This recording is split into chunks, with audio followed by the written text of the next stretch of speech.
Shalom, I'm Rabbi Michael Panitz of Temple Israel of Norfolk, Virginia, and I have the honor to be speaking to you from the pulpit of this congregation. It's now a few days before Passover. My message is entitled, The Plague of Disconnection, the Remedy, Connection. Soon it will be Passover. If we were alive 3¼ millennia ago, at the time, just days before the original Passover, what would we be doing at this moment? Take a journey with me into the consciousness of our ancestors, prompted by these verses in the Bible. Vayet Moshe et yado al hashamayim Vayihi choshech afela b'chol eretz Mitzrayim sheloshet yamim. Moses held up his arm toward the sky, and a thick darkness descended upon all the land of Egypt for 3 days. Lo ra'u ish et achiv, velo kamu ish mitachtav sheloshet yamim. U'lechol b'nei Yisrael haya or b'moshvotam. People could not see one another for 3 days. No one could move about. But all the Israelites enjoyed light in their dwellings. Exodus chapter 10, verse 23. We are staying indoors, lighting our oil lamps. Outside there is an eerie darkness. What is causing the darkness? Volcanic dust? A solar eclipse? Causes beyond the framework of meteorology or astronomy? Who knows? We do know this. The Egyptians, who've been enslaving us for generations, are finally beaten down. Their arrogance, born of nativist Egyptian sense of privilege, their attitude of superiority to us foreigners, their lack of compunction about treating us as inferiors.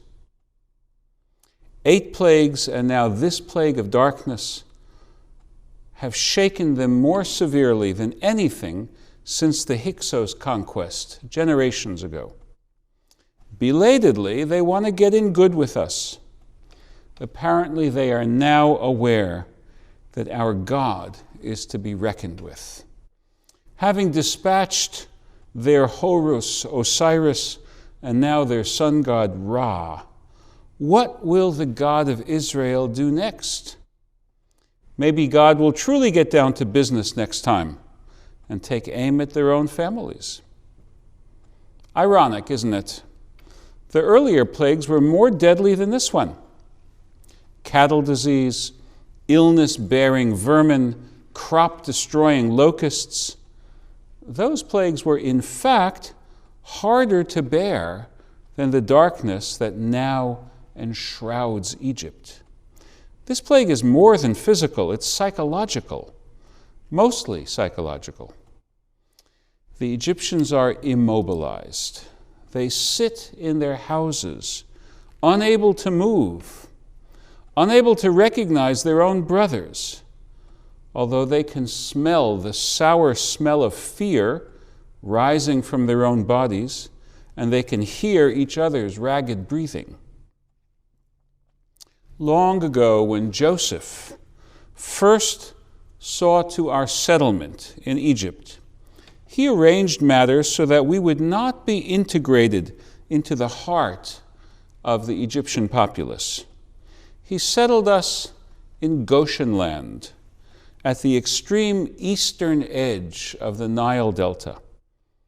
That proved to be both a curse and a blessing.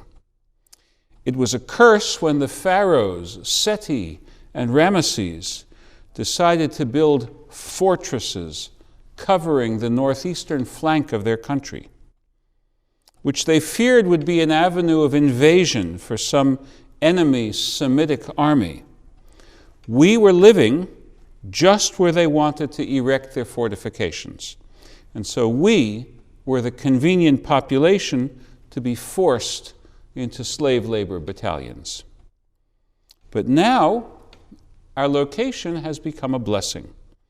Our geographical remove in Goshen land, hard by the border with the Sinai wilderness, has spared us from the effects of some of the earlier plagues. That was true as recently as the plague of locusts. The scorching desert wind, so often a challenge to us, proved to be our friend this time, blowing the devouring insect horde away from our own modest holdings. This time, though, our geographical remove has not spared us from the effects of the plague. It is dark in the skies above Goshen land, as well as it is dark over the Nile. So be it. Sometimes the rain falls upon just and unjust alike.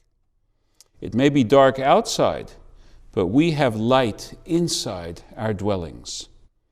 That is no miracle. That's resiliency, born of having to cope with hard times. If we could somehow scrounge straw for the daily quota of bricks, it's a far lesser challenge to kindle lamps in our own spaces. In the glow of these oil lamps, we see and recognize our parents, our sisters and brothers, our spouses and children. Moses assures us that soon it will be time for the final act in the drama of our liberation. We're planning to gather on the night of the full moon to eat a final meal of roasted lamb, bread of want, and bitter herbs, and above all, to be ready to leave on a moment's notice. It's strange. We could be thinking about our great grievances, and we would be justified if we did. But now is not a time to sulk in self-absorption. We are thinking about the neighbors, the bachelor in the dwelling across the street, the widow in her single room. They shouldn't be alone on the evening of the end of our slavery and our new dawn of freedom. We're thinking about the neighbors we will invite to join us. Let no one be alone or friendless when the Lord passes over our homes. The Egyptians have long suffered from a disconnection of their own making.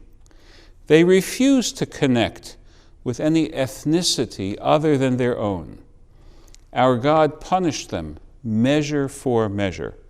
In this plague, they are suffering disconnection. Unable to see us as cousins, fellow descendants of Adam and Eve, they now fail to see each other. Conditioned by their self-centeredness, now they don't remember to reach out to their closest siblings, their actual brothers and sisters.